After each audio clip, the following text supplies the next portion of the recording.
Hi there, my name is Alex, and I need to tell you my story. Believe me, it is really important to me. The thing is, I live in 3 different people, in all 3 of them at the same time. How is this possible? Have patience, you'll find out soon enough. But first things first, I was never exceptionally smart or handsome. Look at my face. But life gave me a different kind, a bit of incredible luck. It seemed like someone invisible was always there to save me and gave me everything I desired. I was born into a wealthy family. My parents were successful businessmen, and since I was the only child, I got the best of everything. The most expensive toys and clothes, the best school, the most beautiful girls, but don't think that my rich parents were guardian angels. I was just lucky, even when it had nothing to do with them. For example, when I was 13, I convinced my classmates to sneak into our neighbor's backyard and paint some graffiti on his shed, and to skateboard in his empty pool. It was illegal, but I thought it would be fun. The party was in full swing when the cops called by an angry neighbor arrived. Everyone got caught. Everyone. Except me. My classmates were grounded for a month, while my parents bought me a new skateboard. You still aren't convinced? When I was 16, I took part in the mountain bike trials in my city. I was not the strongest participant, and I couldn't hope to win. However, a day before the trials, one of my competitors broke his arm, and the other one had his bike stolen. As you may have guessed, I won the competition. I got a girlfriend, thanks to luck as well. My friend Steve and I both liked Melanie. She was the prettiest girl in school, the prom queen. I wanted to date her, but she was into Steve. He played American football. He was also older than me. I never stood a chance, but they weren't together for long. Suddenly, Steve's parents got divorced, and he had to move with his father to another city. Of course, Melanie started to date me. When I was 19, my parents died. It was devastating. But on the other hand, I inherited all their money and now had complete freedom to do what I wanted with my life. Soon, I became fully convinced that my luck had no limits. I liked to try it and got everything I wanted each time. Racing on motorcycles against guys as reckless as me became my favorite hobby. I didn't even wear a helmet because I had complete faith in my luck. Many of my friends got injured. I never got a single scratch. I even earned a nickname, Lucky. Oh yes, those were the days. But one day, something happened. We were racing on sports bikes on empty highways, as usual. We were going pretty fast, and I, as usual, wasn't wearing a helmet. I liked the wind blowing through my hair. The feeling was so good. I even closed my eyes. It felt like the whole world was at my feet. Suddenly, the front wheel swerved, and I lost control of the bike. The last thing I saw was the road getting closer, and then everything went dark. I only remember bits and pieces of what happened next. The ambulance, the hospital, the doctors leaning over me. When I regained consciousness, I realized that I was lying on a hospital bed, covered in some tubes and hospital equipment. My head was fully bandaged. My girlfriend Melanie was sitting next to me and holding my hand. My first thought was that my luck had run out. Maybe I had done something wrong. But then the doctor came into the room and told me everything. It turned out that after the fall, I hit my head on the asphalt so hard that I cracked my skull and the skin on my face was almost completely torn off. The doctor said my chances of survival were slim to none. But by pure chance, an ambulance was passing by that very moment, and I was immediately taken to the hospital. It's very strange, but for some reason, that was the day that the best surgeon in the hospital was working late. He was the one who saved me. Lying on the bed, I smiled under the bandages because that was the moment I knew my luck was still with me. I was getting better very fast. All the doctors in the hospital were surprised by how easily I was recovering from such a terrible injury. But I was calm because I knew that it was all thanks to my incredible luck. I got out of the hospital a mere month later. The only thing that reminded me of the accident was a broken motorcycle and my new face. Yes, it looked different now. Savage with a significant scar on the side. After this accident, I got more respect, became even cooler. They started to call me Mr. Lucky, and Melanie and I always stole the spotlight at any party. Do you think that I stopped racing after that? Of course not. I bought a brand new motorcycle, even more powerful and fast. And we began to race just like we used to. But I started to wear a helmet, just in case. Once again, I was relying on my luck completely, until one day, another thing happened. During one of the races, I decided to run a red light, and did not notice a car driving right at me. I barely avoided a collision, but that car veered off the road and hit a tree. The driver was an elderly man. He hit the windshield and lost consciousness. We immediately called an ambulance, and the old man was rushed to the hospital. The police officers were questioning me for a long time, but in the end, they let me go. The next day, I woke up thinking that I got lucky, as usual, and by some miracle escaped all my problems when suddenly the doorbell rang. It was the police. They came to arrest me. At the station, I was told that the old man driving the car had died that night, and now I was going to be tried for unintentional manslaughter. I was released on bail and told to wait for the trial. For the first time in my life, I got terrified. Had I run out of luck? I couldn't believe it. Besides, none of my friends came to support me. Only Melanie came to see me, sometimes, and tried to cheer me up. A month later, I was tired. I was already prepared for any outcome. But deep inside, I was still hoping I would get lucky. And luck was on my side again. The lawyer who defended me was able to prove that I hadn't seen the red light because I had recently undergone facial surgery and had vision problems. But something weird happened. The wife of the dead old man came up to me, looked me in the eyes, and said that she was withdrawing the charges. Then she added, "Soon you'll understand what you have to do." What did she mean by that?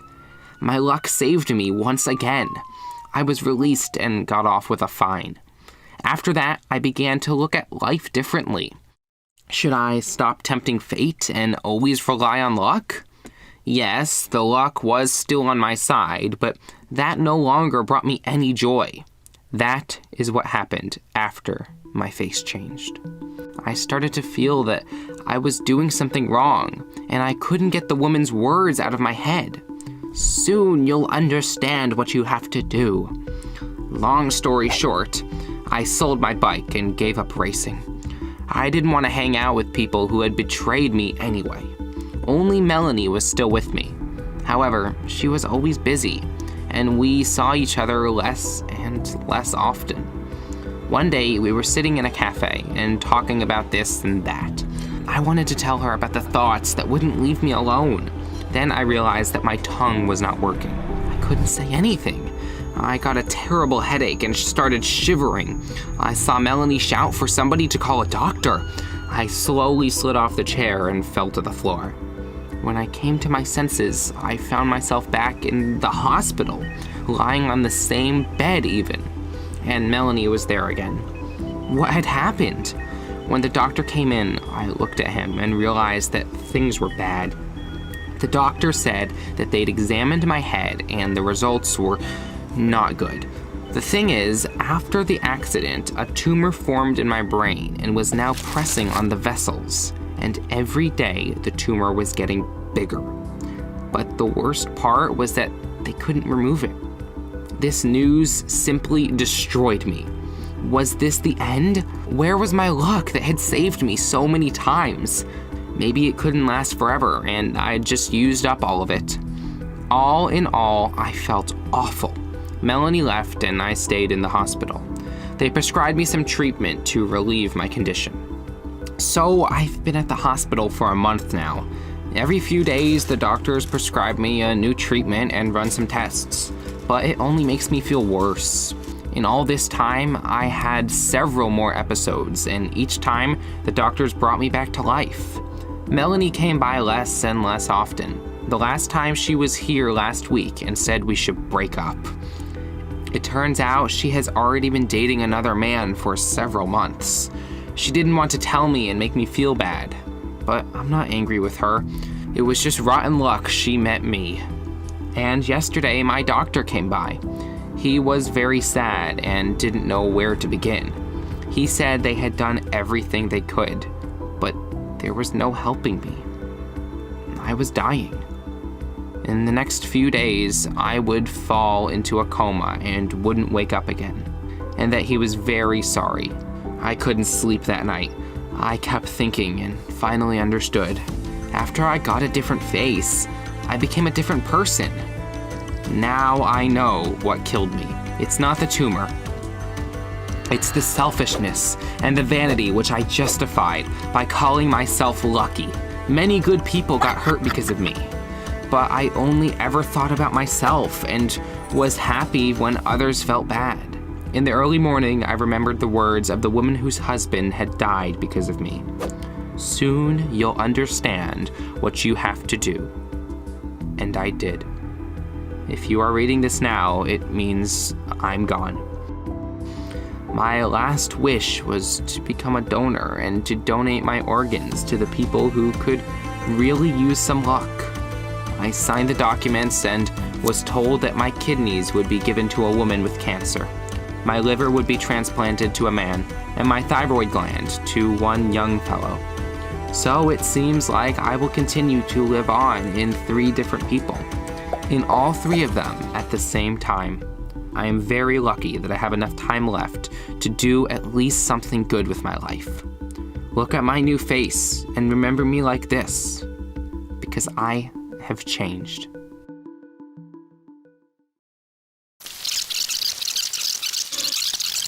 Sometimes even a seemingly small event can flip the script.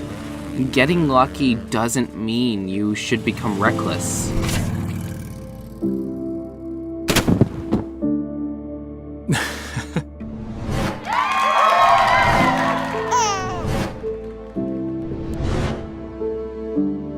Subscribe to our channel, press the bell button, and maybe our videos will change your life too. Stay safe, and see you soon. Hi, my name is Georgie. You're probably guessing why I'm wearing black glasses. Yes, I'm blind, and I can't see any of you. Here, wave at me. Wait, it can't be. Come again? It's unbelievable. My eyesight is back. I got you. I still can't see anything. It's darkness all around. I got you good, huh? Oh yes, I'm quite a prankster. You may ask, how can a blind person be a master prankster? Just listen to my story, and in the end, you will find out what doing crazy stuff usually leads to. You'll be surprised to learn that I haven't always been blind. I grew up as an ordinary child with excellent eyesight. Well, come to think of it, perhaps not so ordinary after all. I was very naughty and would always get into trouble because of my pranks. My parents and elder sister, Julie, were always picking me up from the police station, where I kept getting into for my mischief. I would paint a neighbor's cat green or puncture the tires of someone's car. I did so many crazy things back then. It seemed like fun at the time. It never bothered me that people suffered because of me. One Christmas, I decided to have an awesome firework that the whole street would truly enjoy. The more firecrackers, the better, am I right? I dragged a bunch of rockets and firecrackers into the yard and tied them all together. Everything had to be done discreetly, not to spoil the surprise. There I was, lighting the fuse. There was a blinding explosion, and I was thrown back. Yes, the whole street saw those fireworks. It was truly a sight to behold. At least, that's what they told me, because I couldn't see anymore. The flash burned my retinas. My parents were shocked and devastated. Not because of the fireworks, but because of the doctor's verdict. He told them that I was blind, and that I couldn't undergo reconstructive surgery until I grew up. I heard my mom begin to cry. That is the gift I gave myself that Christmas. My whole life changed entirely. I had to relearn how to do simple things. Make my bed, shower, eat. Of course, my dear sister, Julie, helped me with everything. I am very grateful to her for this. My parents transferred me to a special school because of my new condition. Other children with vision problems studied here. A few years later, my sister moved to New York for college. I stayed with my parents.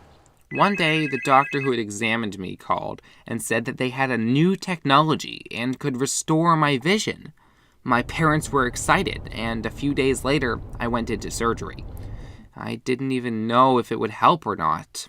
When the anesthesia wore off, the doctor walked into the room and said that the operation went well, and I had every chance to fully recover. Of course, I was ecstatic. My parents were jumping for joy. After a few days of rehabilitation, they finally took the bandages off my eyes, and I saw the light for the first time in many years. Everything was fuzzy at first, but after a week, my vision went back to normal. For the first time, I saw how old my parents got, worrying about me, how tall the tree in our yard had grown, and how I had changed. It was incredible and weird.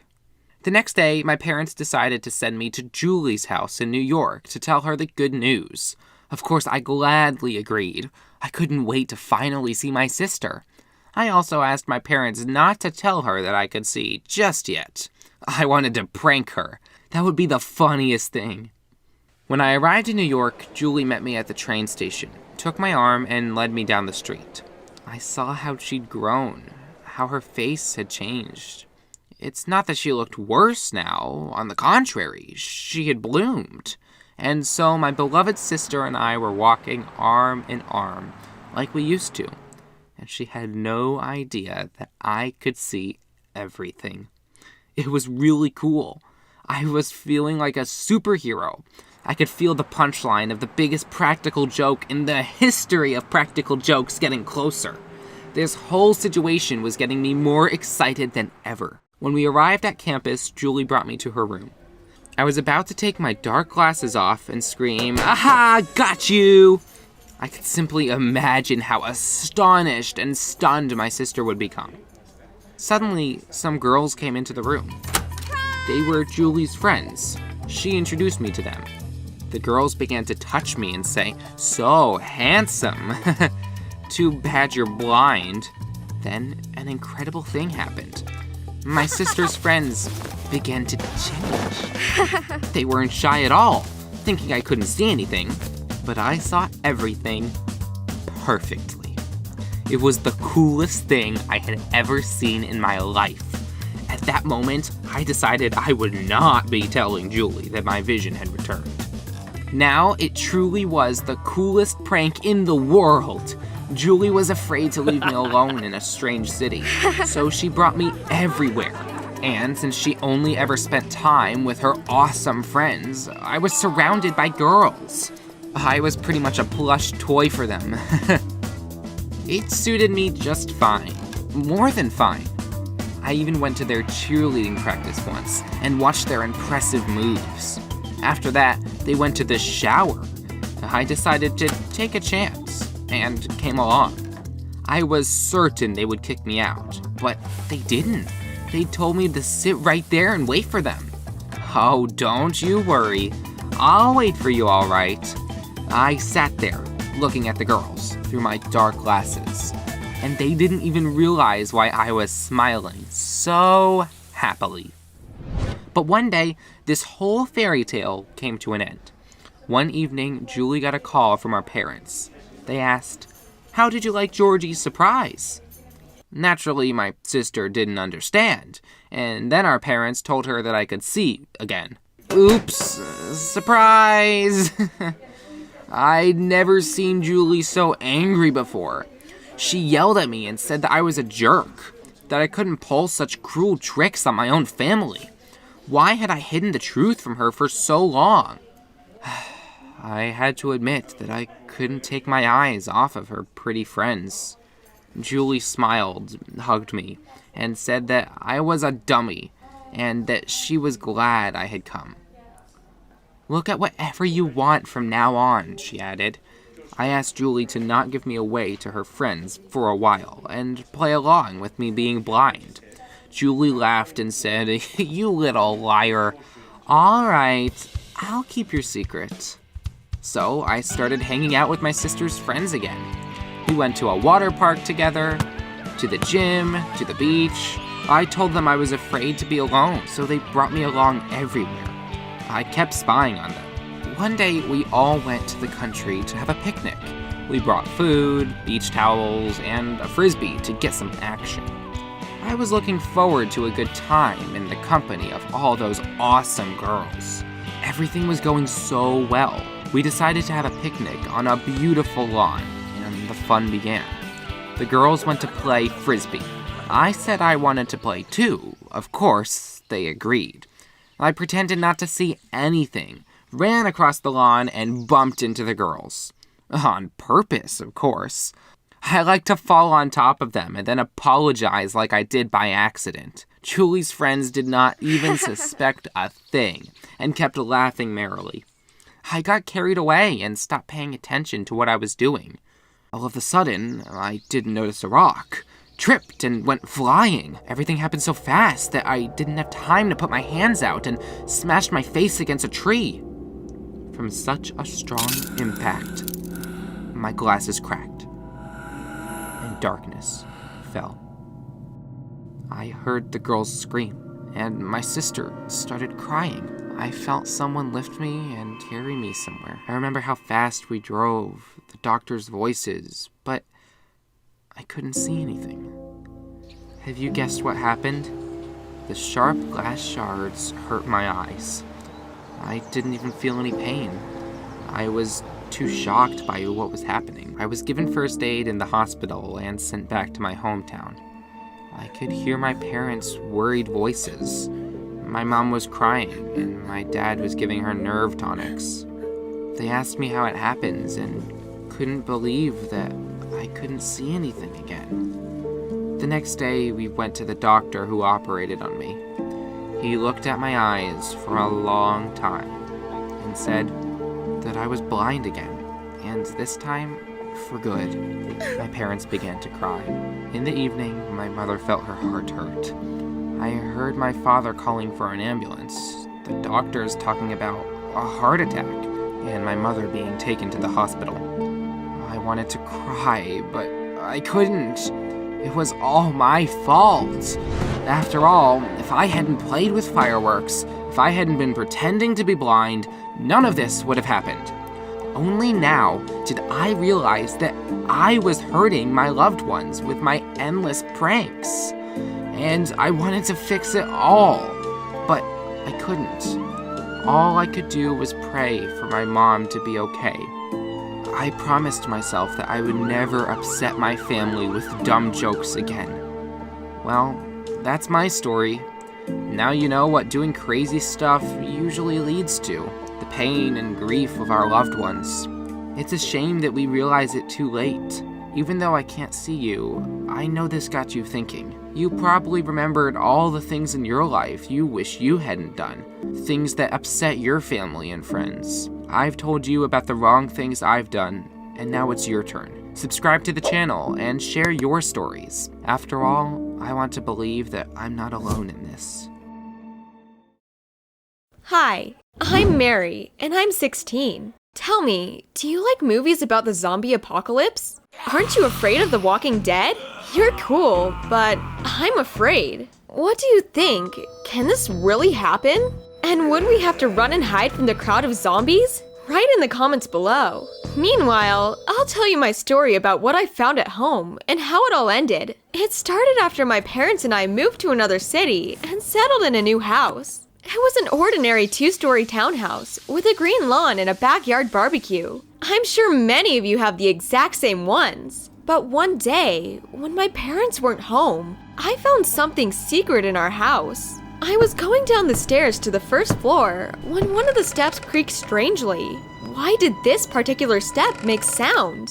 Of course, another time I would have just walked past. But at that moment, I was bored and decided to explore the strange step. I began to touch it and realized that it was not fixed and could move. There was an inconspicuous handle on the side. I pulled it, and part of the stairs opened like a door. Wow! Under the stairs was a small room, hidden from prying eyes. I groped for the light switch. What I saw scared me at first. There were some creepy tools underneath. Pictures were hung on the wall, like from an anatomy textbook. And there was a suit in the corner. It was covered in spikes and chains. What was it? And what was it all for? When the fear gradually passed, I crawled into the lodge under the stairway and began to examine everything carefully. Up close, it didn't seem so scary anymore. The secret place was more like a zombie-themed fan's den. There were a lot of Walking Dead comics in the boxes, and I just loved the comics. So I got stuck in reading them until the evening when my parents came back. Since then, this became my personal space. I was hiding there from the world, enjoying the solitude in the comics. At one point, I even wished that a zombie apocalypse had actually happened, even though I didn't believe it. There was everything necessary for survival. A pile of canned food and pasta, a can of gasoline, and a brochure about the pharmaceutical company Allerbam, which was located nearby. But the more time I spent in the room under the stairs, the more I wondered who had built it. Who collected all these things here? I imagined a crazy man with shaggy hair and wild eyes. I laughed at how vividly I imagined the former owner of this lodge. But I was still curious, and I decided to find him. I got information from my parents about the previous residents of this house, and found out that they had a son, a guy my age named Theodore. Most likely, this was his secret hideout. I searched the internet and dug up the address of the house where Theodore's parents moved. It was in our city, but in another district. I found their house pretty quickly. It was almost the same as ours. I looked over the fence and saw a guy in the backyard. He was sitting on the lawn, reading a book. I called out to him and asked, "Hey, isn't your name Theodore by any chance?" The guy looked at me in surprise and went to the fence. "Yes, it's me, and who are you?" The guy was pretty good looking, with sad, intelligent eyes. He didn't look like the crazy zombie fan I'd imagined. I told Theodore that my name was Mary, and I lived in their old house. I just wanted to meet the former residents. The guy smiled and said it was very good of me. He introduced me to his parents, who were very nice people. We drank tea together and chatted, but I didn't say anything about the secret room under the stairs, just in case. From that time on, we began to schmooze with Theodore in a friendly manner. He was very smart and well-read. It was very interesting to talk to him. Moreover, we had much in common. For example, we loved comics and could spend hours discussing the adventures of superheroes.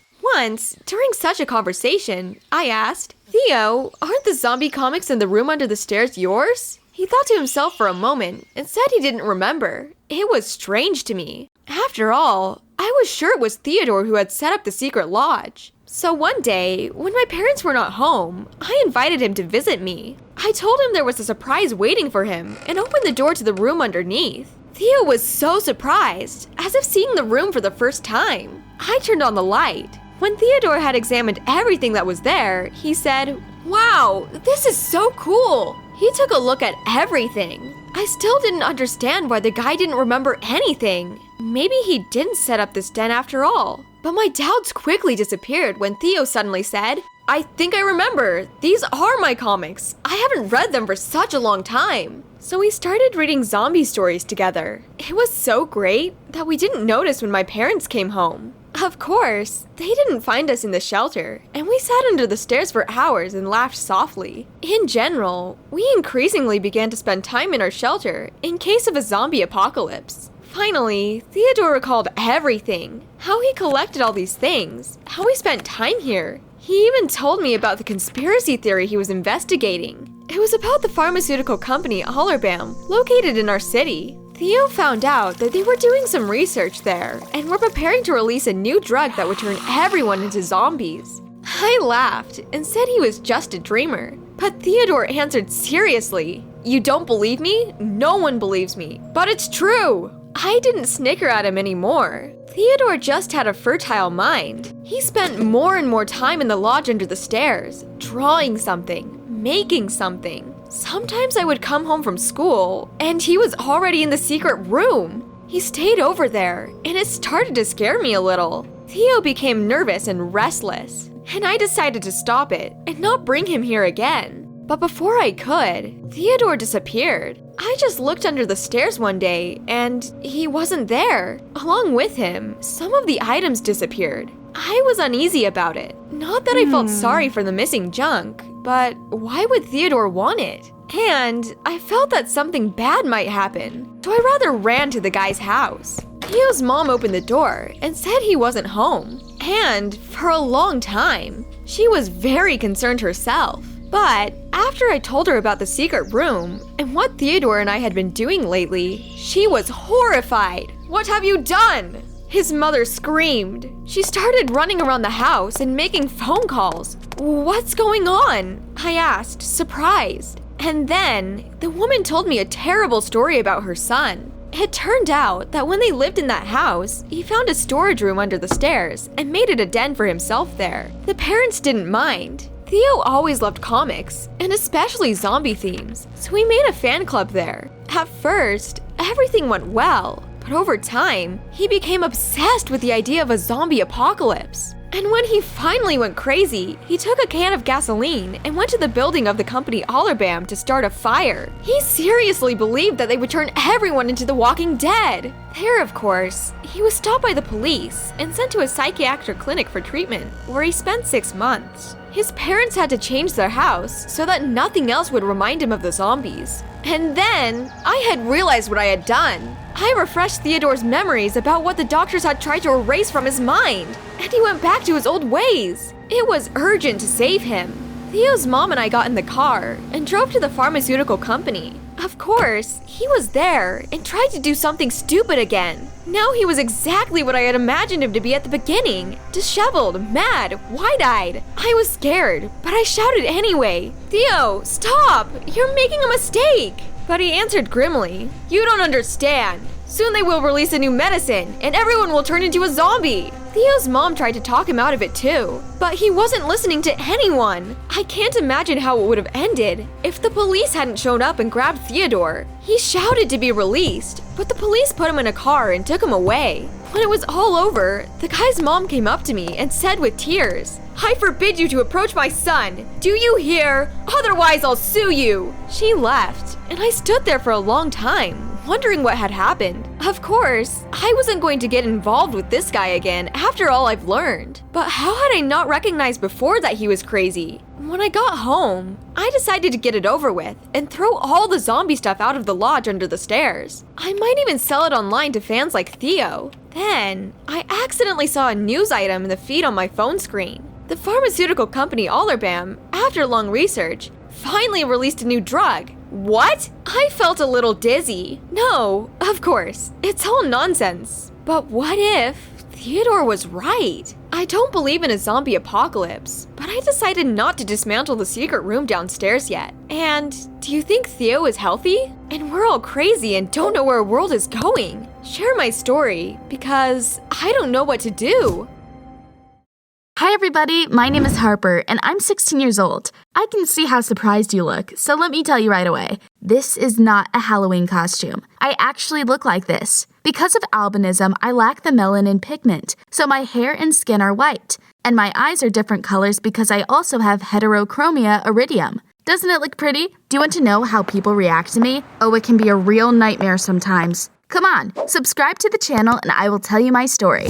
I knew since I was a child that I was different from everybody else. It wasn't hard to figure out. I saw how other children looked compared to my reflection in the mirror. Moreover, I have poor eyesight because of heterochromia, and my fair skin does not allow me to be out in the sun much. Therefore, I did not play games with other children, but mostly sat at home and read.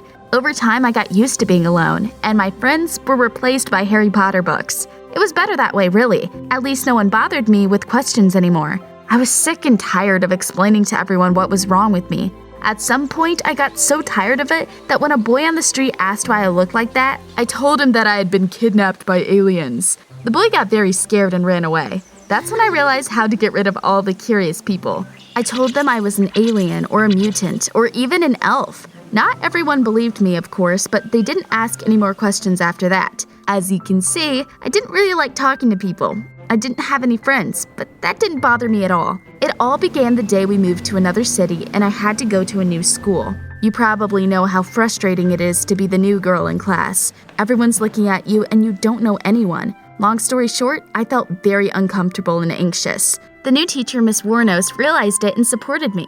She told the class that I had unusual looks but was actually just like everybody else. I asked the students to treat me well and not to bother me, but her words had no effect on my classmates. During the break, the class leader called Brian came up to me and asked, "Hey Harper, what's wrong with you?" I had to say something. Moreover, the other classmates were also listening curiously. So I calmly replied, "My grandmother was a witch. I inherited her abilities. Do you want me to turn you into a toad?" I looked Brian straight in the eye and saw that he was scared. The guy didn't reply and left. The others began to whisper fearfully, but no one else asked me any meaner questions, and that was fine by me. I wasn't planning on making friends at my new school. Although there was one time I had to talk to a guy from another class. I was sitting alone in the canteen enjoying my lunch when an unusual guy sat down next to me. He looked so funny. He was short and had huge ears. I'd seen him a few times before that and no one had spoken to him. He was most likely an outcast because of his looks. That guy said his name was Charlie and he wanted to discuss something important with me. He told me there were rumors about me at school. They said I was a real witch and knew how to do magic. It amused me how easily people believed in all sorts of nonsense. But the guy was serious. He asked me to use my abilities to get rid of his terrible ears. Charlie wanted me to make them smaller. I couldn't help but laugh. Listen, I'll tell you a secret. I can't do magic. I'm just an ordinary girl. I just have albinism and heterochromia. Those are diseases, I said cheerfully. Charlie was clearly upset. He asked me why I'd made up all that stuff about myself, and I replied so that they wouldn't ask me too many questions or make fun of my unusual looks. My answer surprised the guy. He said I was very creative and looked at me with respect. It seemed like he liked me, just what I didn't need in my life. So I quickly finished eating and left the canteen. All in all, I did well at my new school. Everyone was afraid of me and no one bothered me. Even the worst bullies avoided me. Miss Warnos, on the other hand, was always there for me. When the sun shone too brightly, she drew the curtains over the windows. She also put me at the front of the class so I could see better. Overall, everything was going great. Only Charlie would not leave me alone. Wherever I went, he was always there. He gifted me some books, saved a seat for me in the canteen, and waited for me after school. I was tired of it, but smiled to be polite. Charlie once said to me, "You and I are very similar. No one talks to us. That's why we should stick together. I'm very happy to have a friend like you." Enough was enough. I told the guy that no one talked to me because I didn't want them to. I was used to being alone and simply didn't need any friends. "So you're very wrong about me, Charlie. I'm sorry," I told him and left. He was left standing there alone, looking after me sadly. But what could I do? Yes, that was what I was like, and I felt comfortable living like that. As time went on, everyone at school gradually got used to me. They stopped being afraid of me and even started making fun of me. One day my class was preparing to go camping. All of my classmates were discussing how much fun they were going to have, and then Brian looked at me and said, "Hey witch, are you coming with us?" I replied that such activities were not for me. Brian started making fun of my lifestyle. I got very angry and I said, "If I'm not going camping, then none of you are either." I don't know what I was hoping for when I said that. I just needed to put the bully in his place. However, the next day a miracle happened. It started to rain and got so windy in the morning that my class's trip was canceled. Honestly, it wasn't my fault. It was just a coincidence, but I was glad that my prophecy had been fulfilled. I spent the whole day reading books and enjoying myself. But as it turned out, trouble lay ahead. Instead of being afraid of me, my classmates started hating me. They were whispering behind my back and doing all sorts of nasty things to ruin my day. It made me mad. They put a bat in my locker one day. When I opened it, I got really scared. "This isn't funny," I shouted, but everyone just laughed. However, Charlie stood up for me. He stood next to me and said he wouldn't let me get hurt. "Here the bat is. Did you fly here with your ears?" Brian mocked him. That made them laugh even more. I was annoyed that Charlie with his huge ears was only adding fuel to the fire. That's why I told him menacingly, "Leave me alone! Stay away from me! I don't need your help!" I slammed the locker door and left. But as soon as I entered the classroom, I immediately saw the new way they had decided to mess with me. There was a huge caricature of me on the blackboard with the caption, "Welcome to hell, Harper." I heard them laugh behind me. It was all too much. I couldn't take it anymore. So I turned around and I said angrily, "I will take my revenge on all of you." I spent the entire evening crying in my room. Why wouldn't they just leave me alone?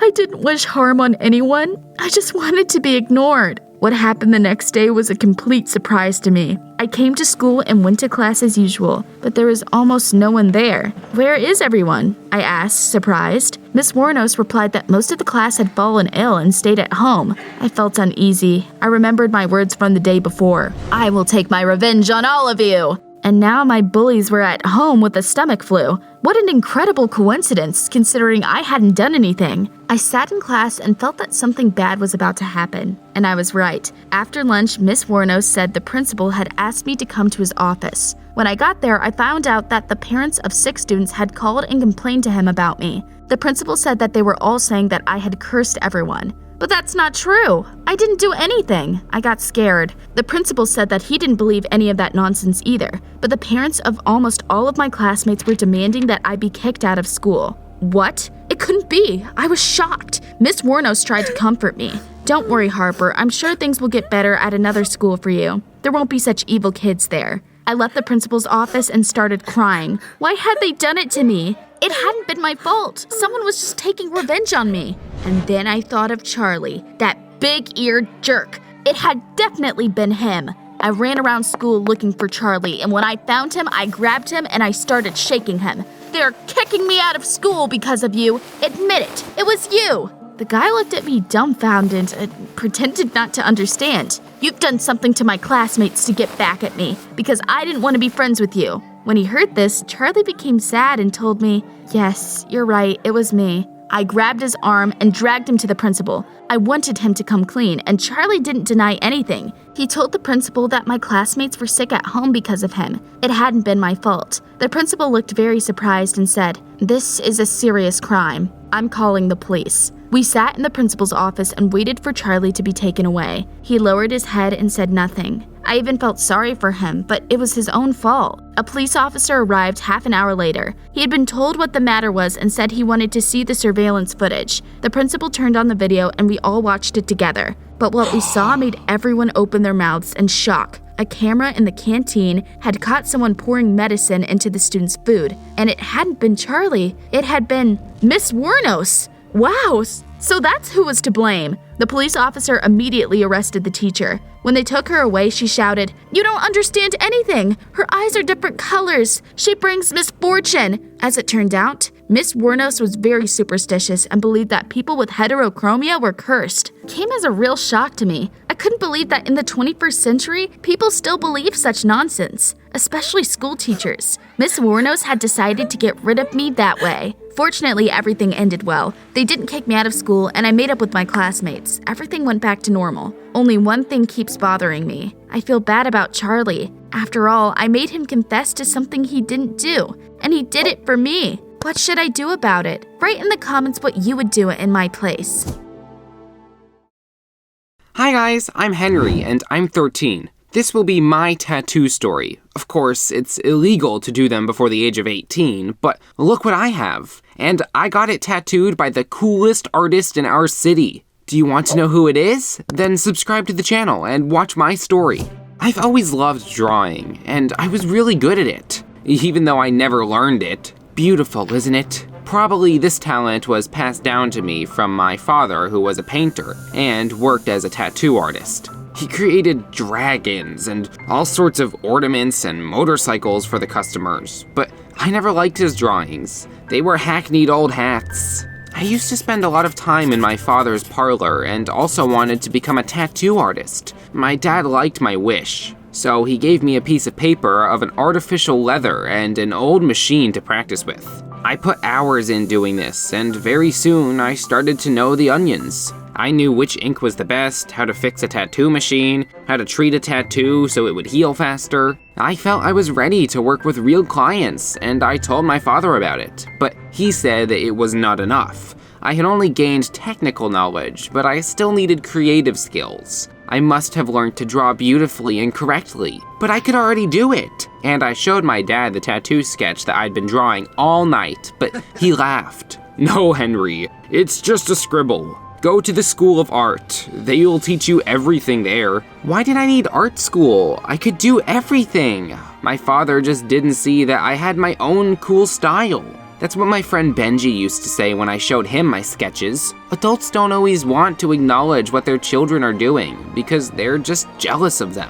So my dad couldn't accept that his son was more creative than he was. But one day, fate gave me a chance to come up with the goods. One day, I was sitting in my father's studio, waiting for him. He called and said he was stuck in traffic, so he would be late. But the client should be there soon. Dad asked me to tell her that the session was canceled for that day. A few minutes later, a pretty girl came into the parlor. We fell into conversation. She said that her name was Nora, and it was her birthday the day before. She always wanted a tattoo, and as soon as she turned 18, she immediately decided to do it. I asked the girl what kind of tattoo she wanted. "I'm easy, something fashionable and beautiful," she replied cheerfully. I said that I could make one for her. I just had a trendy sketch, and I showed her my drawing.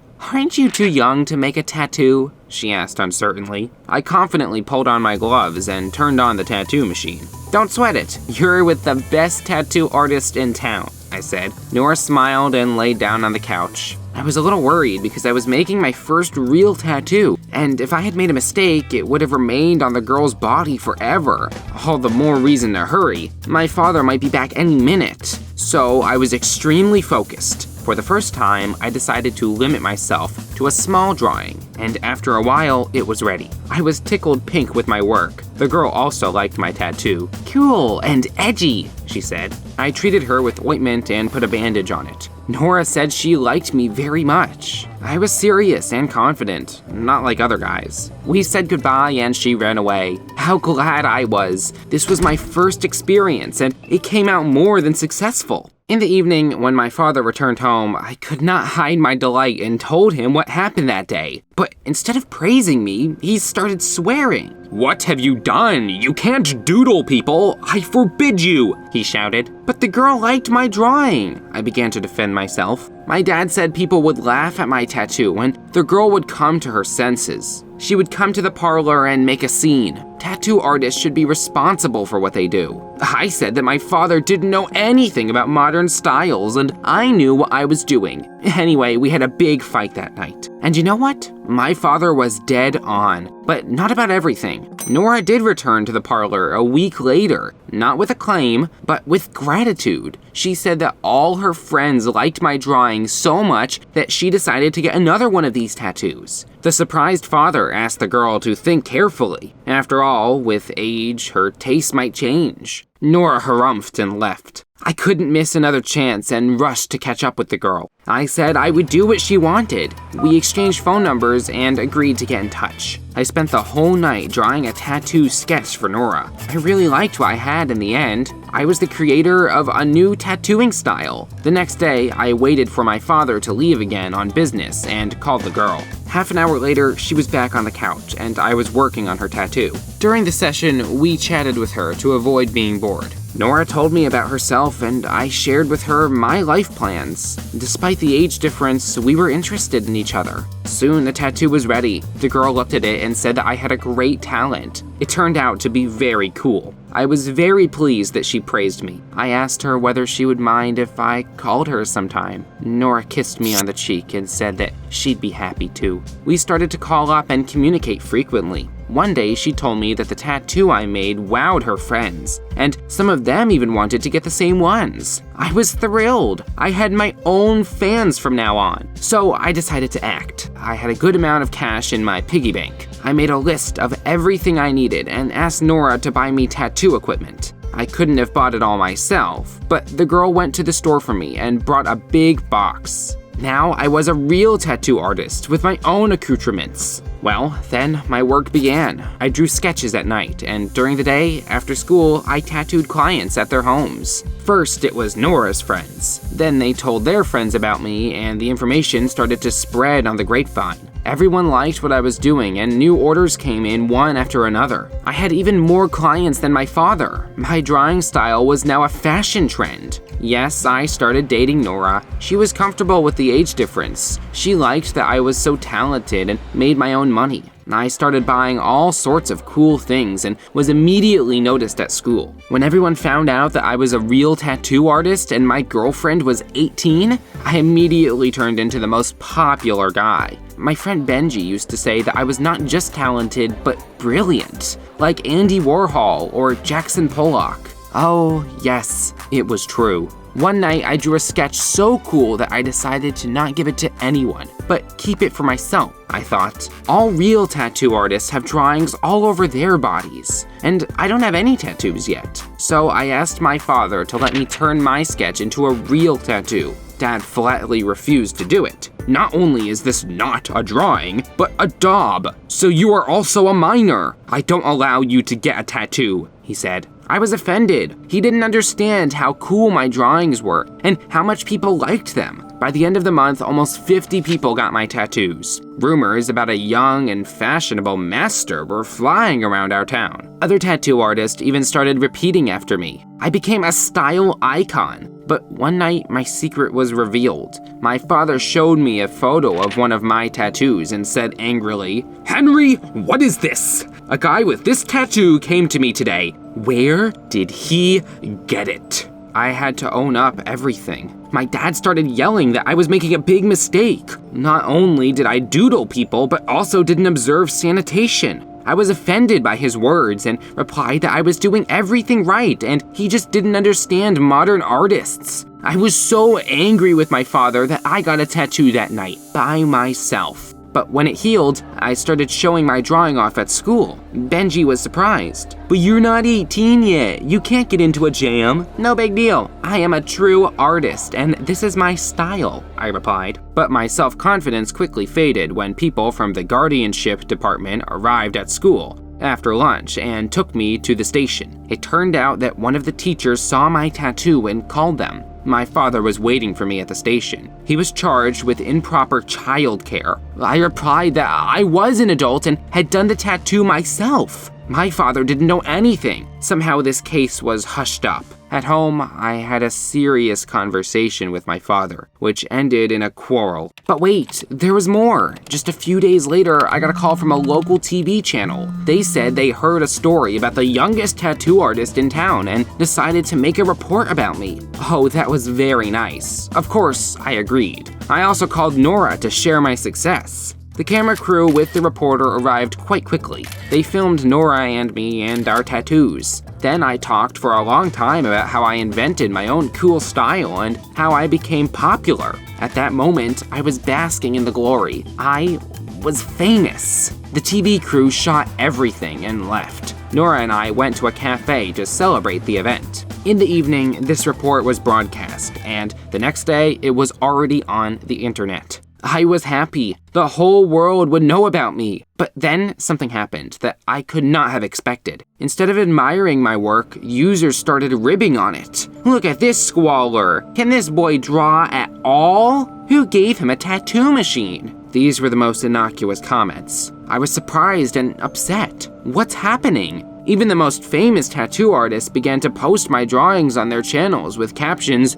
"Don't do this," "The ugliest tattoo in the world," and "Children's creativity." I was depressed. I didn't expect this. This wasn't the kind of fame I needed. After that, my father took all my tattoo equipment away from me and said that I was a disgrace to him. Was he right? The school started laughing at me. From the most popular guys, I immediately slipped into losers. Even my friend Benji suddenly said that my drawings were not very good and I needed to work on the style. My girlfriend Nora stopped answering my calls. But the worst thing was that a few days later, my father's parlor began to receive clients whom I tattooed. They swore and demanded to fix what I had done. My dad was forced to cover my drawings with new tattoos for free. I thought for a long time, and you know what I came to? I'm really talented. People just aren't ready for my work yet. No one understands that I am a true master. But one day, my tattoos will become immortal masterpieces. Write in the comments, what do you think about them?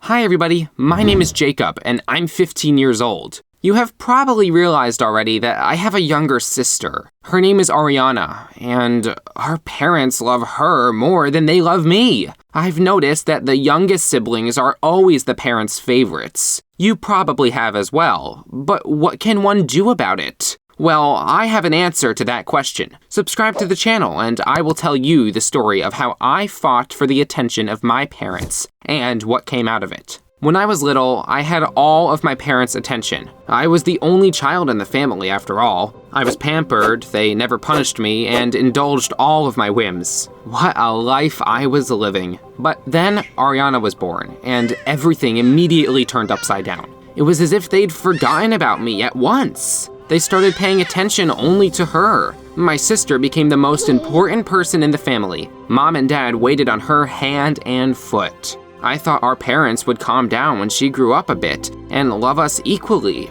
but as time passed, Ariana was still their favorite. She turned 11 and she was still Mom and Dad's baby princess, while I only ever heard from them, "Jay, take out the trash." It was quite harmful, to be honest. I was angry at the injustice of it all. My mother brought my sister new clothes almost every month. I, however, had been wearing the same jeans for 3 years. They gave her the coolest smartphone for her birthday. I only got a book and a cake, half of which was eaten by my sister. My mother made me eat vegetables because they were good for me. Ariana got pizza and tacos if she even hinted at wanting them. Basically, it was clear in everything they did that our parents loved my sister more than me, and it hurt a lot. You might be wondering why I didn't talk to them about this. Well, I tried to explain what I was feeling once, but my dad only said, "Jay, why are you competing with Ariana? She's younger, just leave her be." Obviously, I did not like that answer, especially since that sly little girl had realized that she could do anything she wanted and became completely unbearable. One day, she went to take some candy Mom and Dad had hidden from us in a cupboard and dropped my mother's favorite teapot. Of course, it broke into pieces. When I saw that, I thought that Ariana was going to get in trouble for sure. Our parents came running into the kitchen and asked what was wrong. And then she told them, "Jacob tried to take a candy and broke your teapot, Mummy." What? I began to tell them that it hadn't been me who had done it, but her. But they didn't even listen to me and believed Ariana. I was punished and left without any sweets for a whole month. I saw her smile meanly as she stole glances at me. I'd run out of patience and declared war on my sister. I needed our parents to get angry with her. I thought for a long time about ways to achieve that, and a whole plan was born in my head. First of all, I sneakily put her brand new expensive smartphone on the very edge of the table while we were having lunch. Naturally, Ariana didn't notice and pushed it with her elbow. The smartphone fell onto the floor and broke. I thought she would be scolded for being absent-minded and irresponsible, but Dad just smiled and said he would buy her a new one. Damn it! It hadn't worked! So I moved on to my next mean plan. On my way back from school, I picked up the dirtiest, most flea-ridden puppy I could find on the street. Then I left it outside our house, knocked on the door, and hid around the corner. Ariana came out, saw the puppy, and dragged it to her room, of course. In the evening, when our parents came home, the puppy's dirty footprints were all over the house floor, and my sister was itching all over. She was definitely going to get in trouble because our mother didn't like pets. But Mom just smiled and said, "What a beautiful dog. Let's wash and groom it. Jay, wipe all these footprints off the floor." What? How was that fair? I couldn't believe my ears. Did my mother love Ariana so much that she would let her get away with absolutely anything? And then I realized that I needed to get more serious if I wanted to succeed. I began to sneak into my sister's room at night. I took her homework out of her school bag and messed it up by writing all the wrong answers. There was no way she would get away with that. Very soon, Ariana began to bring only bad grades home from school. Our parents couldn't help but notice. Do you think they punished her? If only. My dad just called me over and said, "Jay, your sister is not doing well at school. You will tutor her and help her do her homework." How was that even happening to me? Now I did all of Ariana's homework for her while she played with her puppy without a care in the world. I felt so awful. I'd lost the war to her. And then I decided to make one last desperate attempt. I decided to run away from home.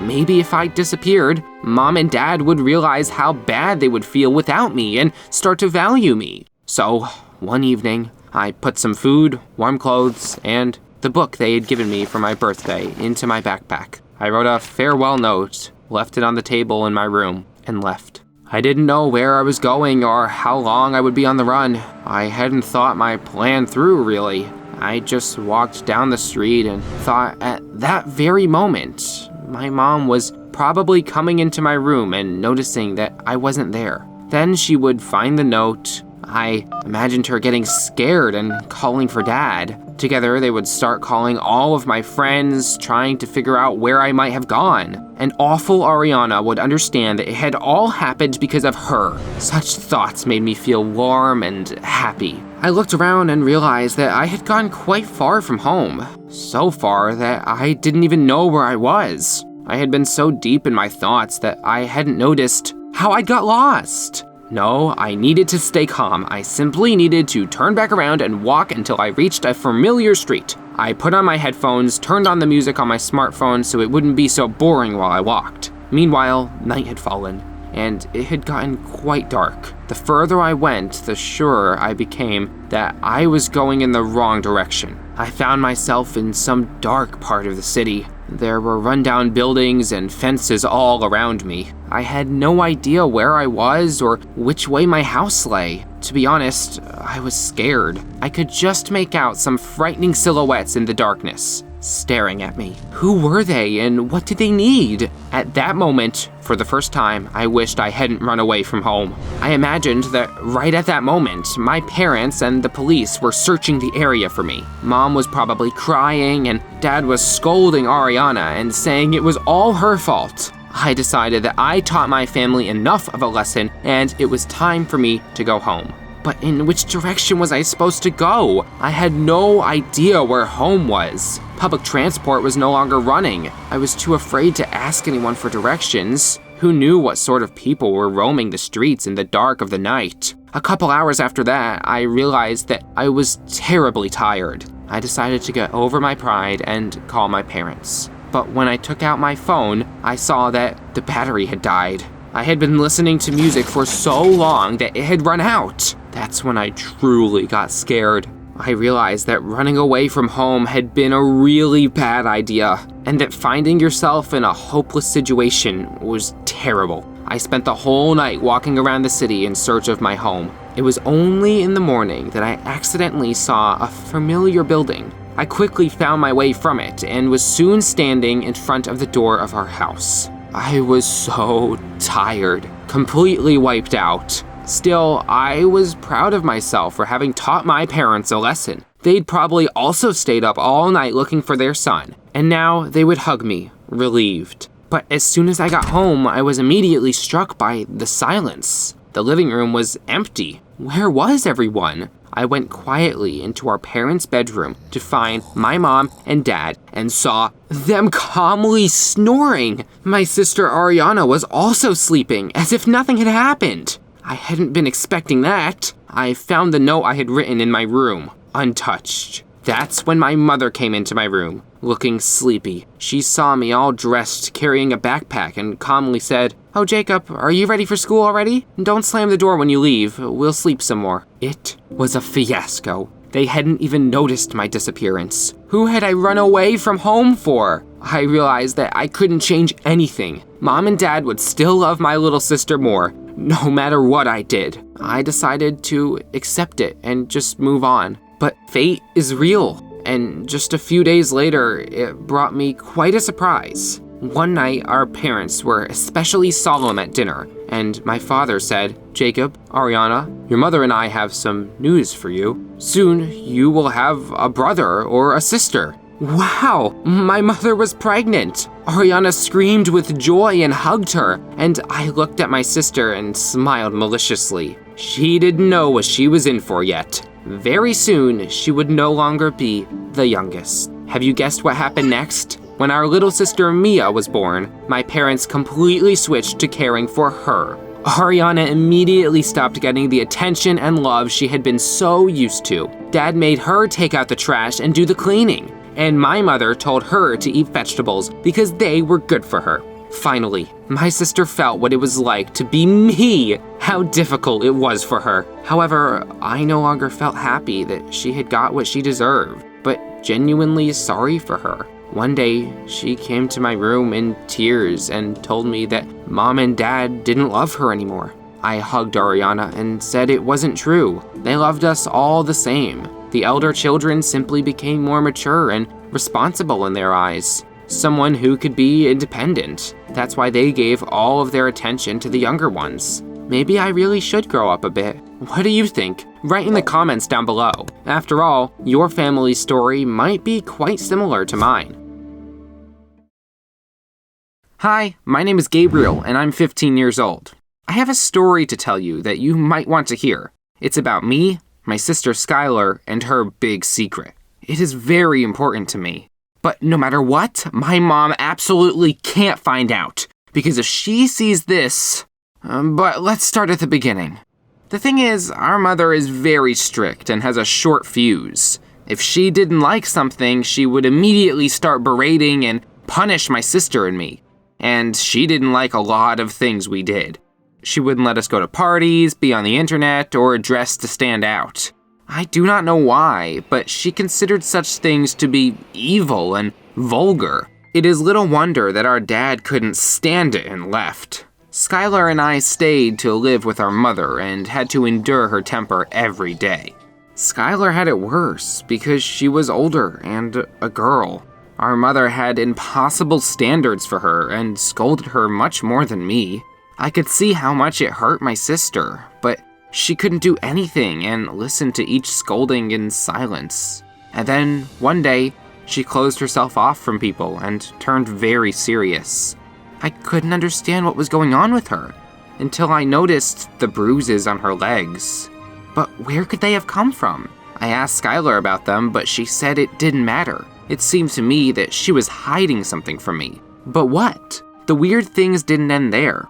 Skylar and I usually came home at the same time after school, but over the past month, she'd often return late, and she hadn't been delayed at school. But where had she been going? Long story short, I decided to find out all of my sister's secrets, and one day followed her. Skylar left school and went in a completely different direction from our house. I followed, unseen by her. After walking a few blocks, my sister walked into a strange club. What could she be doing there? I followed her inside. It was dark there, with muted music playing in the background. A disco ball was spinning under the ceiling, reflecting light in all directions. There was a metal pole in the center of the club. I hid behind a door and watched. A few minutes later, Skylar came out. She was wearing tight shorts and high heels. Why was she dressed like that? My mom would have kicked her out of the house for wearing such clothes. The music got louder. Skylar came up to the pole, grabbed onto it, and hung from it using her legs. What was she even doing? I quietly took out my phone and started filming her. Skylar swayed to the music and posed on the pole. She spun around it and danced. When she finished, I slipped out the door and into the street. I went home, deep in thoughts. Now I knew my sister's secret. That's where she had been disappearing off to after school, and the bruises on her legs were from holding on to that pole. Everything fell into place, but what was it all about, and why was she doing it? So I decided to talk to my friend from school called Martin. He was an excellent student and knew just about everything. I texted him and sent the video I shot at the club. Martin replied right away. He said that my sister was doing something nasty. He told me about girls dancing in clubs for money, swirling around a pole and undressing. I couldn't believe what I was hearing. There was no way Skylar was doing something like that. I decided to talk to her before it was too late. In the evening, when our mother was busy and couldn't hear us, I went to my sister's room and told her that I'd seen what she'd been doing that day. You dance around a pole and strip for money, but why? I asked angrily. Skylar quickly closed the door to the room, sat me down in a chair, and said, Gabriel, you've got it all wrong, you dummy. And she told me her secret.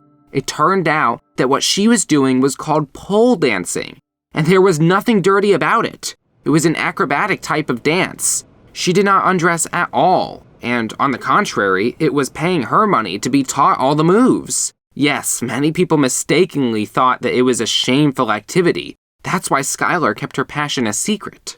I asked her why she'd started pole dancing in the first place. What she said shocked me. Haven't you noticed that the way Mom raises us makes us indecisive and insecure? She asked. I've decided to do something about it, and pole dancing helps me be more confident in pursuing my passions. And you know what? Skylar was right. I admired her for her bravery. I wanted to be just like her. She asked me not to tell Mom anything yet, and I promised to keep her secret. Since then, my sister and I had grown closer. After all, I was keeping her secret and helping her move towards her goal. I covered for her if Mom asked where she was. I said that Skylar was staying in the school library while she was actually out performing. Her mother believed me and did not pay much attention to my sister's strange behavior. And Skylar was really changing. She had become much more confident and braver. She even dared to disagree with my mom sometimes. And it was pole dancing that had given her that confidence. She even took me to practice one day and suggested I give it a try. I tried to do some tricks on a pole, which, by the way, is called a pylon, but I failed. It turned out to be very hard. Skylar showed me how to do it, and after half an hour, I finally started to make some progress. I'll be honest, I even liked it. I wondered if guys pole danced as well, or if that hobby was only for girls. Everything was going well, until one day, Skylar came to school and found a nightclub flyer with a picture of a pole dancing girl on her locker. Someone had put it there on purpose. Many students began to whisper while looking at my sister and giggle behind her back. What had happened? Did they know everything? And when one day, someone shouted after her, "Hey, stripper!" I realized that Skylar's secret had been revealed. But who could have done it? After all, no one but us had known about it. But then I thought about Martin and quickly sought him out. "Martin, have you showed anyone the video I sent to you?" I asked him. He looked embarrassed and admitted that he had sent the video of my sister to a friend who had sent it to 3 other people, and those had sent it to their friends. As a result, after some time, the whole school had watched that video. I was so angry with Martin that I pushed him.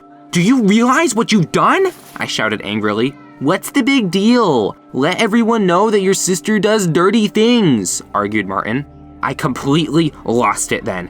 I told my former friend that he didn't understand anything. Skylar was a good girl and would never allow herself to get involved in anything bad. What she was doing was just an ordinary sport. And you have no right to judge her because it's none of your business, I told him angrily. From that moment on, Martin was no longer my friend. I left, knowing that I had done the right thing. But the problem was still there. People kept messing with my sister. She remained calm and reserved, and the bullying at school didn't seem to bother her at all. Maybe she was holding herself back from bursting into tears. Or maybe the pole dancing classes had truly made her so confident that she wasn't bothered by what other people thought of her. But I still apologized to Skylar and said it was my fault. I told her about the video from the club and Martin. I waited for my sister to scold me, but she just smiled and said, "It's okay, Gabriel. It would happen sooner or later. I'm ready for whatever happens next." I was surprised that Skylar had become so confident and bold. I even envied her. She did not pay any mind to the people bullying her and kept going to her pole dancing practice. But things only got worse from there. Rumors about my sister reached the teacher's ears. They told everything to the principal, who called our mother to the school. It was a disaster. I was so scared, even though it wasn't me who was in trouble. Skylar, on the other hand, looked calm and confident. I didn't know what the principal had said to our mother, but she came out of his office red with anger. She came up to my sister and practically hissed, "We'll talk at home." She left, and we stayed at school. My legs were shaking. Skylar shrugged and went to class as if nothing had happened. After school, we went home together. I was hiding behind my sister. Our mom was already waiting for her in the living room, and she looked furious. She started yelling at Skylar and calling her all sorts of names. She said that my sister was a disgrace to her. Skylar, on the other hand, stood proudly in front of Mom and looked straight into her eyes. She was not afraid of her at all and said that there was nothing wrong with what she was doing. Mother didn't know what pole dancing was and kept yelling at my sister. I wanted to stand up for her and tell her that I had been to the club and even tried pole dancing myself, that there was nothing wrong with it. But when I looked at Mom, I got so scared I couldn't utter a word. I felt that Skylar wanted me to back her up. She looked at me, and there was a look in her eyes that said, "Come on, tell her, don't be a coward." But I couldn't. I simply didn't say anything. And in the end, my sister told our mom everything she thought of her. "I don't want to live with you anymore, and I'm moving to Dad's," she said angrily and left. Mother looked at me, but I looked down. Skylar packed up her things, called a taxi, and left. She didn't even say goodbye to Mom or me. I hadn't seen my sister after that.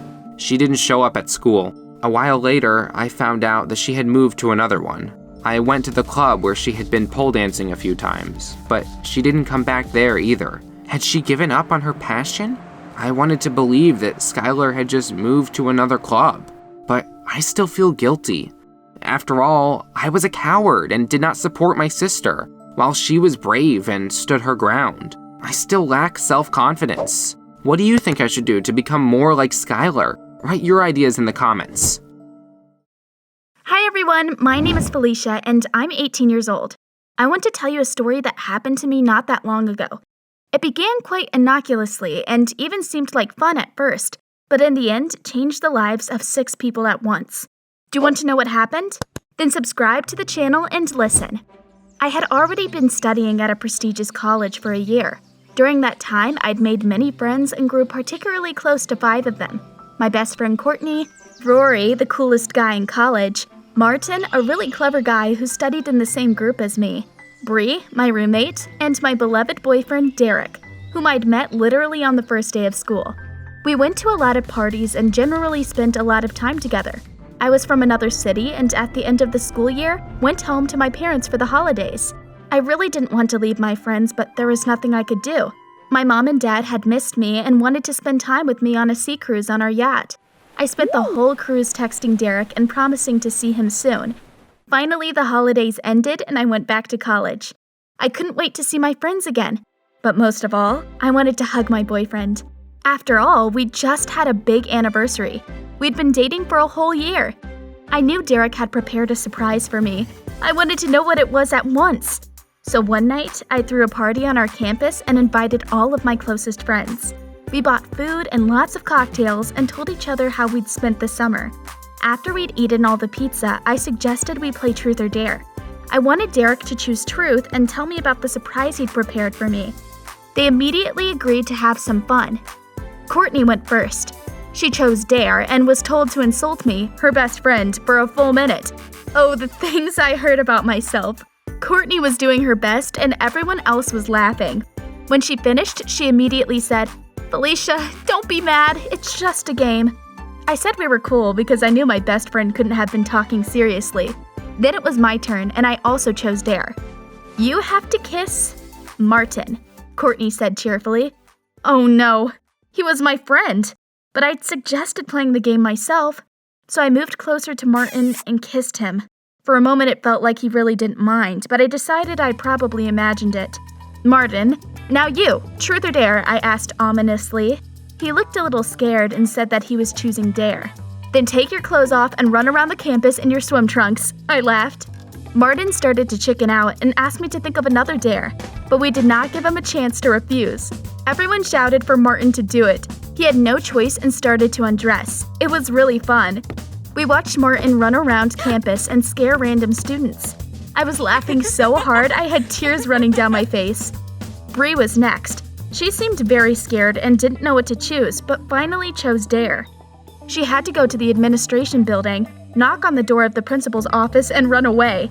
It was dangerous but fun. Bree snuck into the building and did what she had to do. We watched her from around the corner and could barely keep from laughing. The more we played, the bolder we became. When it was Rory's turn, and he also chose Dare, he was told to strip dance, to everyone's approval. Oh, how horrible he was at it. First, he almost fell on top of Courtney.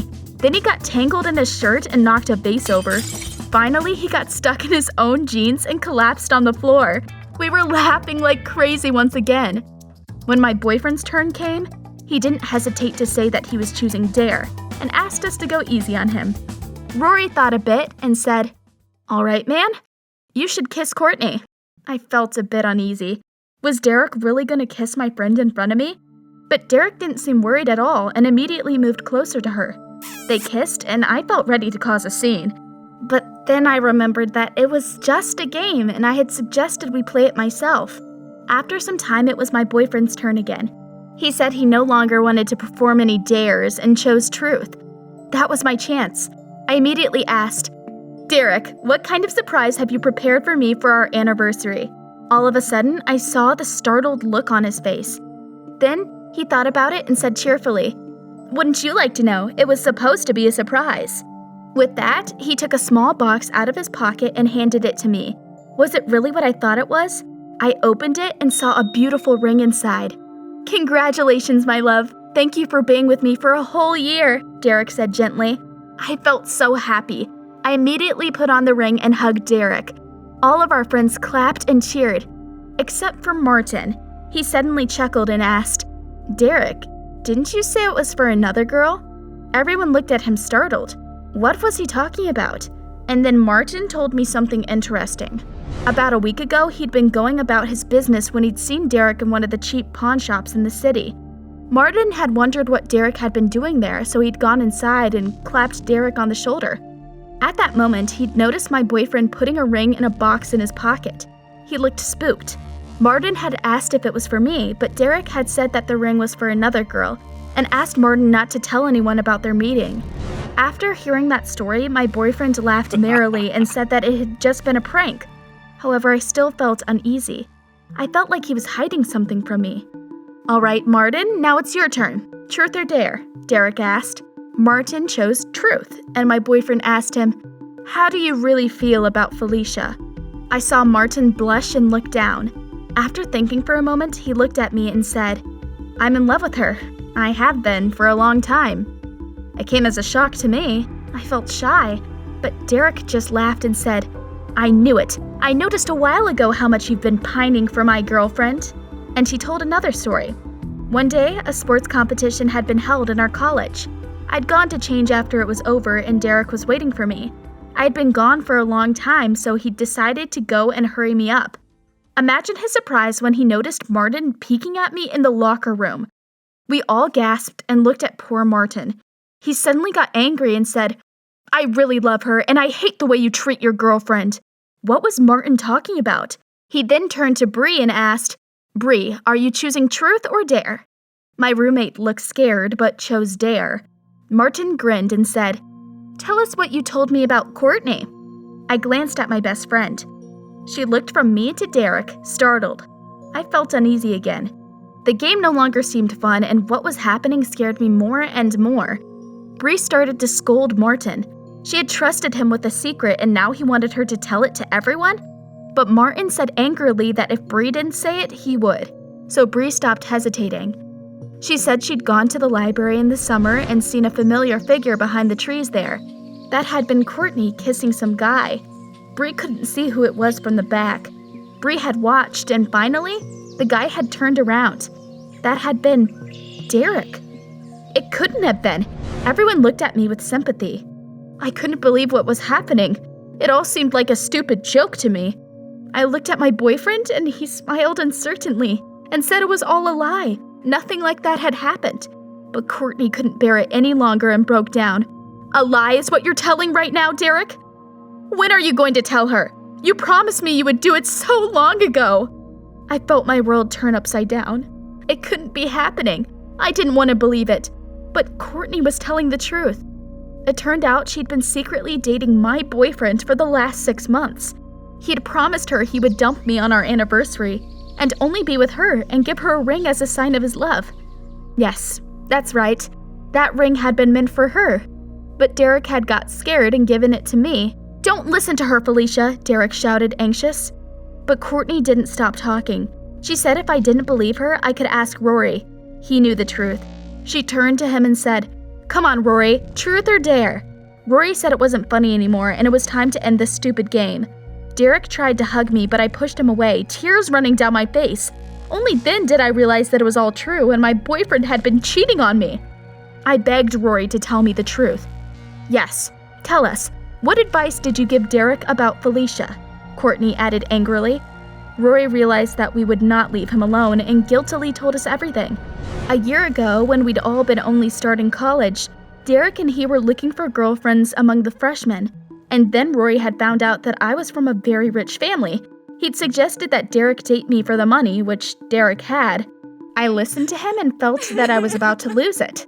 I hadn't expected such a betrayal from someone I'd been planning my future with. I turned to Derek and said, "Your turn is last, Derek. Truth or dare?" He lowered his eyes and chose dare. I took the ring off my finger and threw it at him. "Get lost and make sure I never see you again." Our friend group fell apart and we stopped being friends after that.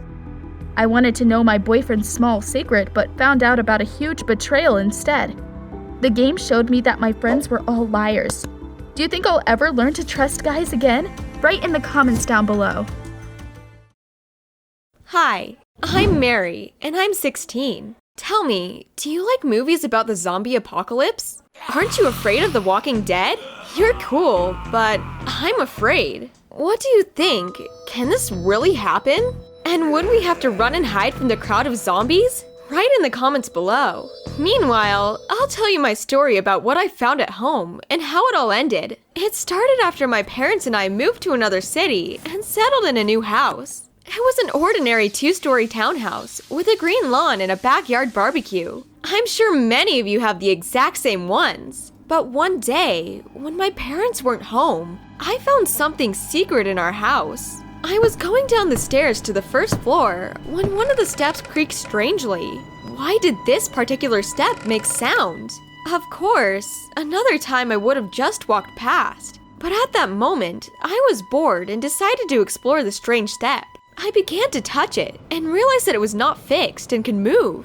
There was an inconspicuous handle on the side. I pulled it, and part of the stairs opened like a door. Wow! Under the stairs was a small room, hidden from prying eyes. I groped for the light switch. What I saw scared me at first. There were some creepy tools underneath. Pictures were hung on the wall, like from an anatomy textbook. And there was a suit in the corner. It was covered in spikes and chains. What was it? And what was it all for? When the fear gradually passed, I crawled into the lodge under the stairway and began to examine everything carefully. Up close, it didn't seem so scary anymore. The secret place was more like a zombie-themed fan's den. There were a lot of Walking Dead comics in the boxes, and I just loved the comics. So I got stuck in reading them until the evening when my parents came back. Since then, this became my personal space. I was hiding there from the world, enjoying the solitude in the comics. At one point, I even wished that a zombie apocalypse had actually happened, even though I didn't believe it.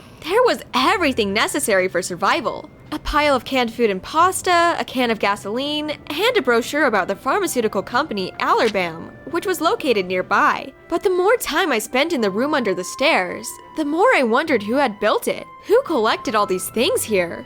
I imagined a crazy man with shaggy hair and wild eyes. I laughed at how vividly I imagined the former owner of this lodge. But I was still curious, and I decided to find him. I got information from my parents about the previous residents of this house, and found out that they had a son, a guy my age named Theodore. Most likely, this was his secret hideout. I searched the internet and dug up the address of the house where Theodore's parents moved.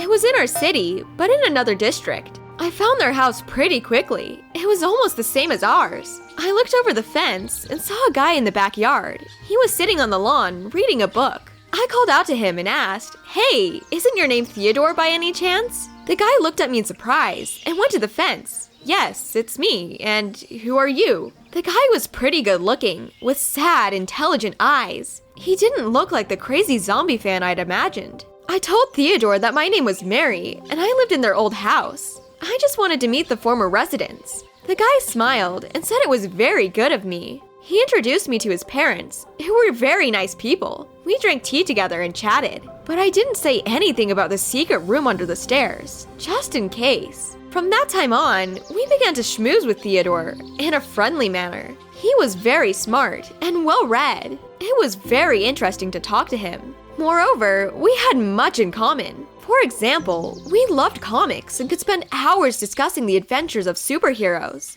Once, during such a conversation, I asked, "Theo, aren't the zombie comics in the room under the stairs yours?" He thought to himself for a moment and said he didn't remember. It was strange to me. After all, I was sure it was Theodore who had set up the secret lodge. So one day, when my parents were not home, I invited him to visit me. I told him there was a surprise waiting for him and opened the door to the room underneath. Theo was so surprised, as if seeing the room for the first time. I turned on the light. When Theodore had examined everything that was there, he said, "Wow, this is so cool." He took a look at everything. I still didn't understand why the guy didn't remember anything. Maybe he didn't set up this den after all. But my doubts quickly disappeared when Theo suddenly said, "I think I remember. These are my comics. I haven't read them for such a long time." So we started reading zombie stories together. It was so great that we didn't notice when my parents came home. Of course, they didn't find us in the shelter, and we sat under the stairs for hours and laughed softly. In general, we increasingly began to spend time in our shelter in case of a zombie apocalypse. Finally, Theodore recalled everything. How he collected all these things, how we spent time here. He even told me about the conspiracy theory he was investigating. It was about the pharmaceutical company Allerbam, located in our city. Theo found out that they were doing some research there and were preparing to release a new drug that would turn everyone into zombies.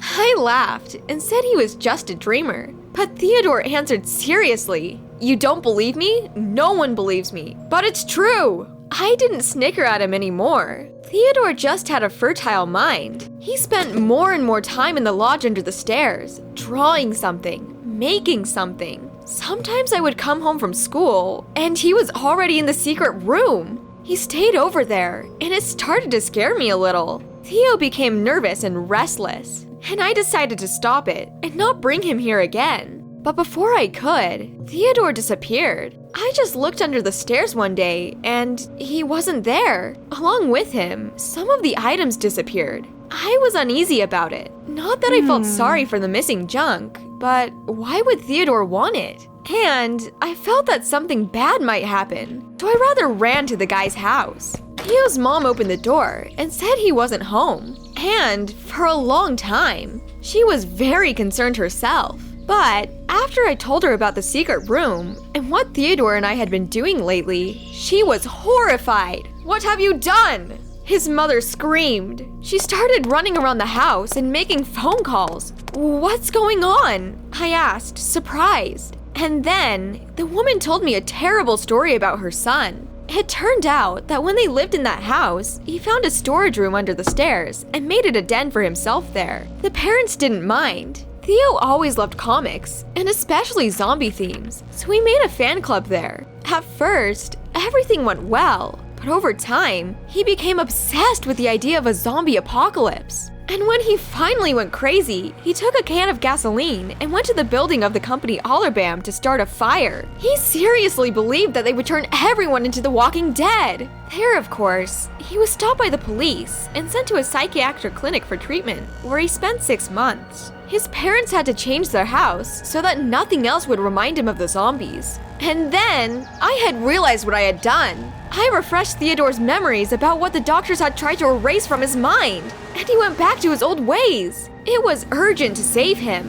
Theo's mom and I got in the car and drove to the pharmaceutical company. Of course, he was there and tried to do something stupid again. Now he was exactly what I had imagined him to be at the beginning. Disheveled, mad, wide-eyed. I was scared, but I shouted anyway. "Theo, stop! You're making a mistake!" But he answered grimly, "You don't understand. Soon they will release a new medicine, and everyone will turn into a zombie." Theo's mom tried to talk him out of it too, but he wasn't listening to anyone. I can't imagine how it would have ended if the police hadn't shown up and grabbed Theodore. He shouted to be released, but the police put him in a car and took him away. When it was all over, the guy's mom came up to me and said with tears, "I forbid you to approach my son. Do you hear? Otherwise I'll sue you." She left, and I stood there for a long time, wondering what had happened. Of course, I wasn't going to get involved with this guy again after all I've learned. But how had I not recognized before that he was crazy? When I got home, I decided to get it over with and throw all the zombie stuff out of the lodge under the stairs. I might even sell it online to fans like Theo. Then, I accidentally saw a news item in the feed on my phone screen. The pharmaceutical company Allerbam, after long research, finally released a new drug. What? I felt a little dizzy. No, of course, it's all nonsense. But what if Theodore was right? I don't believe in a zombie apocalypse, but I decided not to dismantle the secret room downstairs yet. And do you think Theo is healthy? And we're all crazy and don't know where our world is going. Share my story, because I don't know what to do. I clutched the poppet like my life depended on it. The smooth silicone was slipping out of my fingers, but I still held onto it as hard as I could.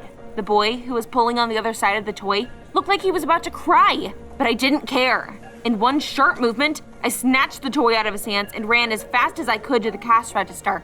I didn't even turn around when I heard the boy start to cry behind me, and I just kept pressing the dream toy to my chest. My precious.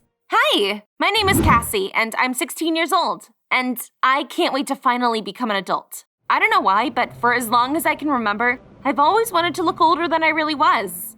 I didn't see anything terrible about it until this story took place. I dreamed of getting into the coolest college in the country. My grades had to be perfect for that, so I literally shook with nerves before each test. I was so worried that it was hard for me to concentrate. I was barely hanging on. I tried to breathe deeply, closing my eyes and counting to 10, because at the same time, I felt terribly afraid that because of my nerves, I would one day make mistakes on my tests. And you know what? Thoughts like that only made me more worried.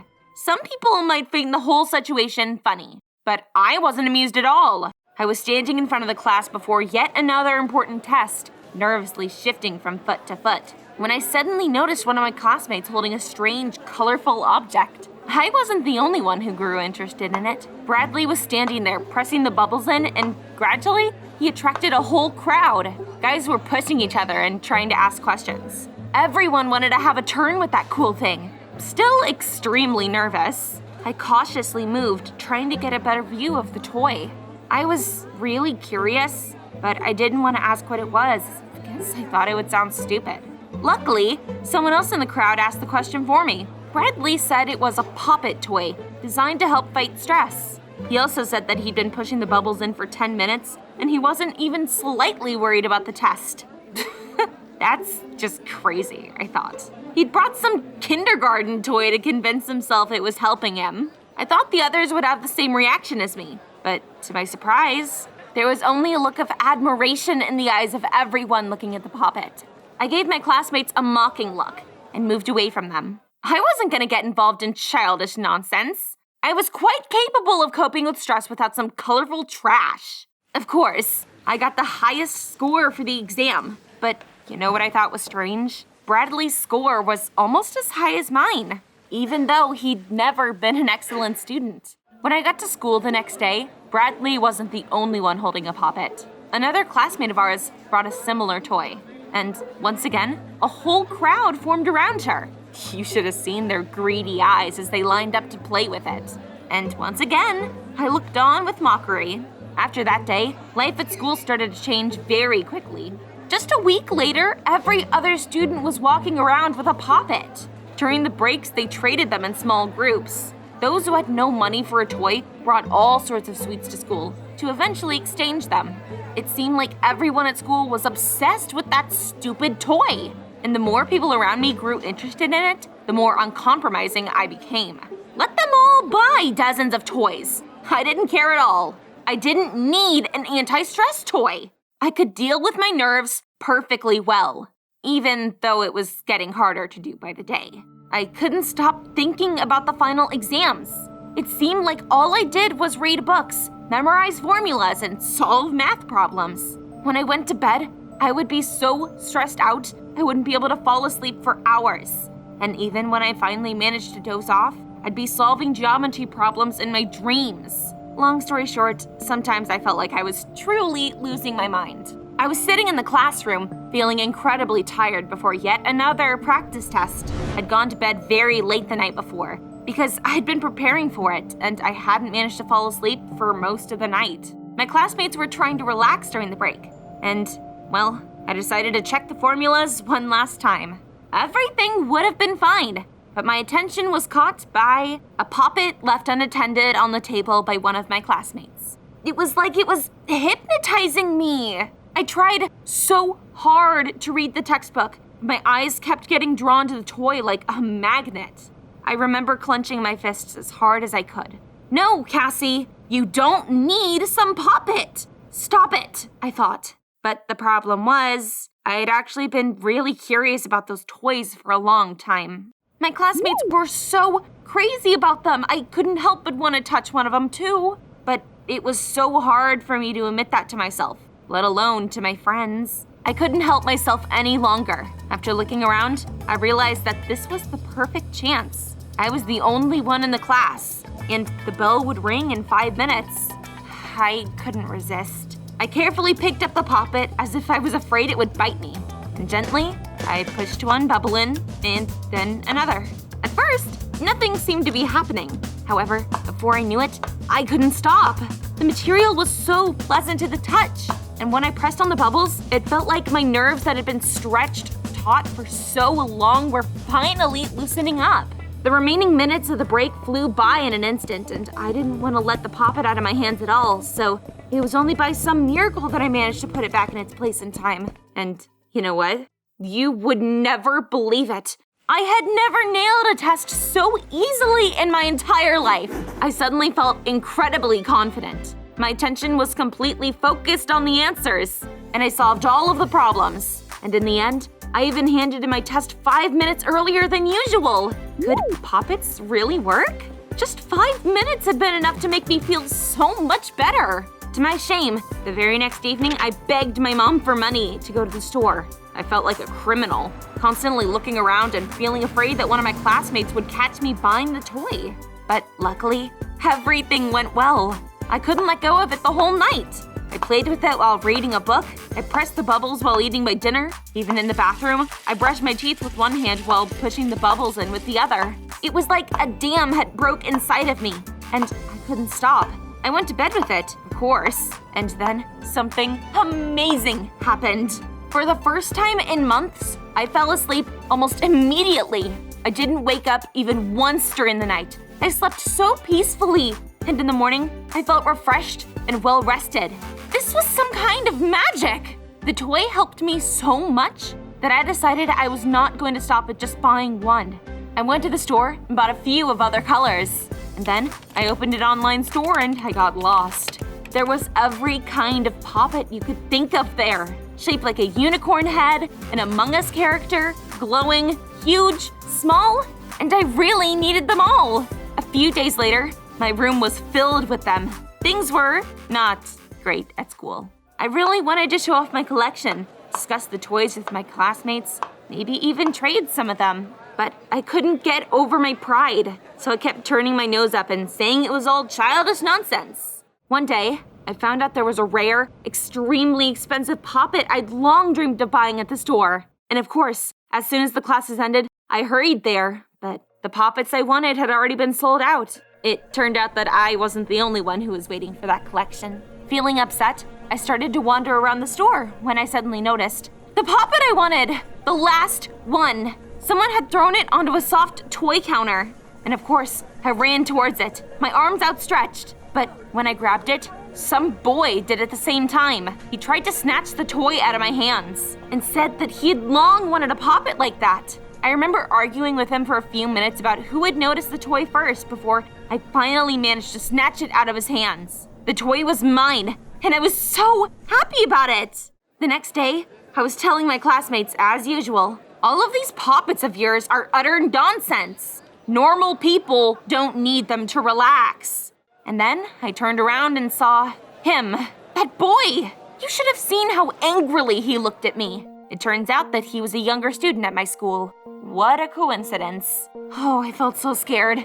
If my lies were revealed, all of my classmates would laugh at me. I immediately took the boy aside and I begged him not to tell anyone anything. But Evan, that was his name, was more cunning than I thought. Naturally, he wanted that poppet I had bought. And what was I supposed to do? Give it to him for his silence? No chance in hell. He wasn't gonna get it that easily. I suggested a trade. We met after school and drew a table. Reluctantly, I put my rare poppet Evan wanted so badly on my side. But I'd been dreaming about it for so long that all of Evan's offers didn't seem good enough. He first presented his rainbow poppet, then offered me a few more glowing ones, and I told him what he needed to add. Then he took candies out of his bag, but that still wasn't enough for me. We bargained for perhaps half an hour. My new friend was ready to offer me his entire school bag, but it still wasn't good enough. Finally, Evan said, "I'll give you my PlayStation 5.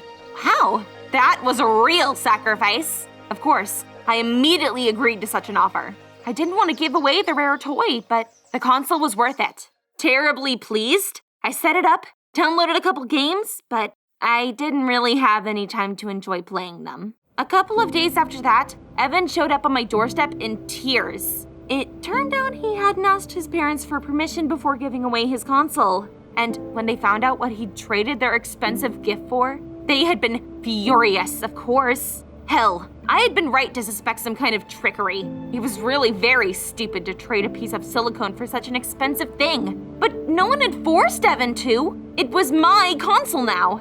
I struggled with my conscience for a few minutes before finally giving up. Deep inside, I felt quite sorry for the guy because he'd already been severely scolded by his parents already. Of course, I gave him the console back, and to cheer him up a little, I offered to give him my rare poppet for a few days. And you should have seen how happy he was. Looking at Evan in that moment, I smiled.